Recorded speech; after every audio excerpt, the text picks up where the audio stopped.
મિત્રો, acute urinary retention એટલે શું? ગુજરાતીમાં એને કહેવાય કે અચાનક પેશાબ બંધ થઈ જવો.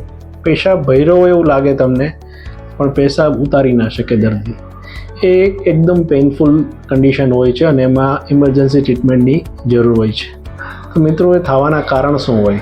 તો મોટે ભાગે ઘણા બધા દર્દીઓ અમે મોટે ભાગે જોતા હોય છે, એમાં પ્રોસ્ટેટની એમને તકલીફ હોય. છેલ્લા 6 મહિના, વર્ષ દિવસથી પ્રોસ્ટેટની તકલીફ હોય, પણ એમાં એને પ્રોપર ટ્રીટમેન્ટ ના લીધી હોય, અથવા તો ટ્રીટમેન્ટ લીધી હોય પણ એની અસર ના થઈ હોય અને ધીરે ધીરે કરીને પેશાબ એકદમ બંધ થઈ ગયો હોય છે.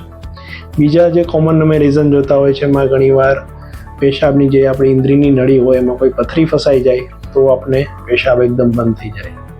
ત્રીજું જે કોમન રીઝન જોતા હોય છે, એમાં અમારે યુરેથ્રલ સ્ટ્રક્ચર એટલે કે પેશાબની નળી હોય એ સાંકડી થઈ જાય, અને એટલી સાંકડી થઈ જાય કે પાણી બી પાસ કરી શકે નહીં. તો એવા દર્દીઓમાં બી એક્યુટ રિટેન્શન એટલે કે પેશાબ અચાનક બંધ થઈ જતો હોય છે, અને એની ટ્રીટમેન્ટ આપણે ઇમરજન્સીમાં કરાવવી પડતી હોય છે.